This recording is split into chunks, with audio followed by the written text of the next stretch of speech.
Chapitre 5. Une école qui s'engage pour l'égalité. L'école est le lieu où nos enfants grandissent et se construisent pour devenir les adultes de demain. Moins d'une décennie sépare la fin de l'école primaire de l'âge adulte, soit quasiment le temps d'un mandat, très court à l'échelle du temps urbain. L'école est le creuset des sociétés futures. Elle est un monde en devenir.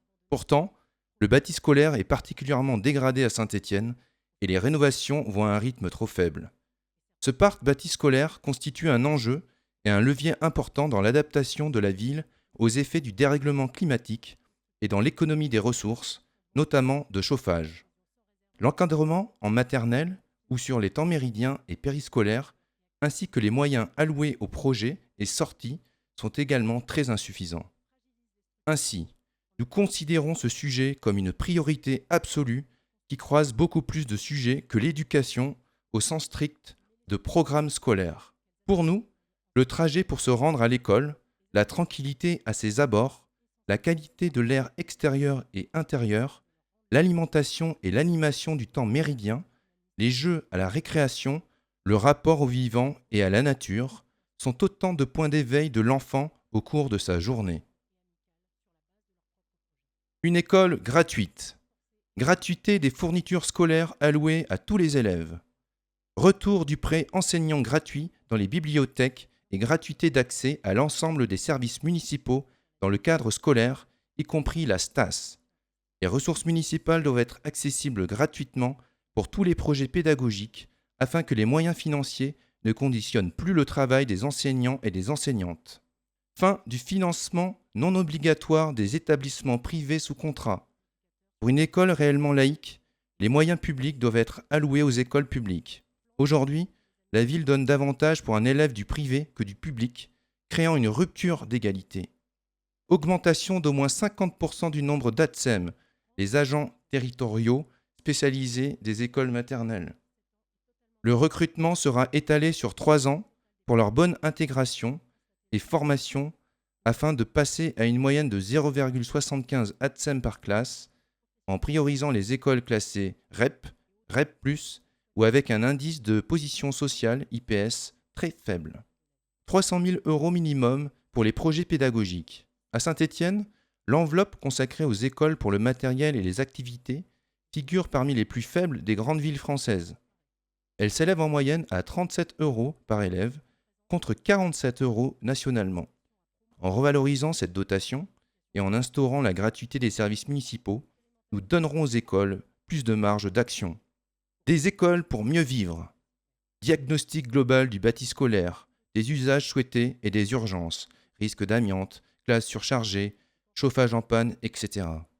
60 millions d'euros minimum pour la rénovation des écoles publiques et la construction de nouvelles écoles.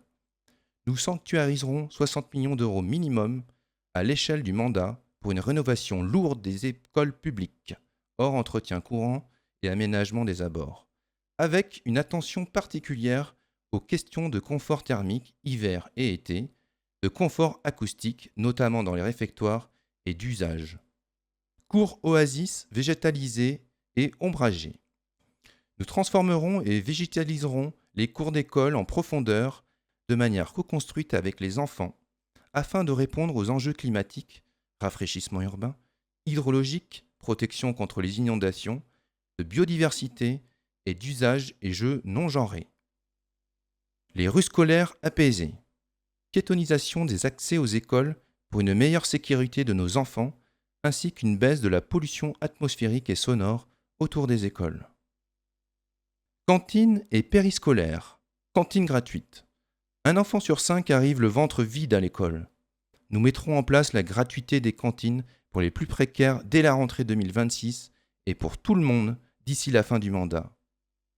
Des cantines 100% bio et locales. Nous engagerons un plan pour atteindre dans les meilleurs délais 100% de produits bio ou durables, locaux et de saison dans les cantines.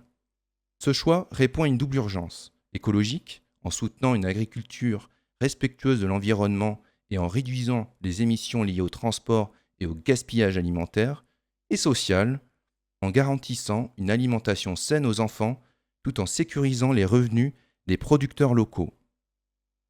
2 journées végétariennes par semaine et respect de l'obligation légale d'options végétariennes quotidiennes. Cette mesure vise à réduire l'empreinte carbone de la restauration collective et à réduire la souffrance animale, tout en garantissant des repas équilibrés sur le plan nutritionnel. Elle permettra également aux enfants de découvrir de nouvelles saveurs et d'élargir leurs habitudes alimentaires à travers une cuisine diversifiée et de qualité. Augmentation et amélioration de l'encadrement des enfants sur le temps méridien. L'encadrement des enfants sur le temps de midi, avec du personnel dédié et formé, permettra de faire de ce moment un temps apaisé. Les ATSEM, ayant souvent des temps partiels subis, nous leur proposerons de les former à des missions complémentaires afin d'augmenter leur quota d'heures sur des plages horaires identiques. Un retour en régie publique de la cantine à l'horizon 2031. Le retour en régie publique garantira que l'argent de la commune serve pleinement l'intérêt général. Plutôt que d'alimenter des dividendes, il financera directement les produits de qualité pour les enfants.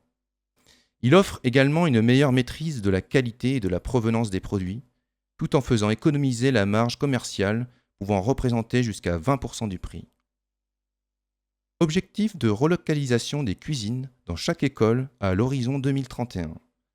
Dans le but d'intégrer le temps méridien, notamment du repas, dans une perspective pédagogique, de créer massivement des emplois qualifiés de cuisiniers et cuisinières, ainsi que d'autonomiser et responsabiliser ces emplois. Accueil périscolaire inconditionnel matin et soir dans chaque école. Nous répondrons à la demande des parents pour un accueil périscolaire le matin dans les écoles qui n'en ont pas. Berkeley, Montaverri, Maria Callas, Vivaldi, Terre-Noire-Perrotière. Nous stabiliserons le financement via des contrats pluriannuels, assurant la pérennité des associations et amicales laïques. Démocratie scolaire renouvelée. Revalorisation des conseils d'école et implication des établissements au sein des conseils de quartier, dotés d'un rôle d'assemblée éducative de secteur. Ceci afin de valoriser le caractère transversal et central de l'école au sein de chaque quartier.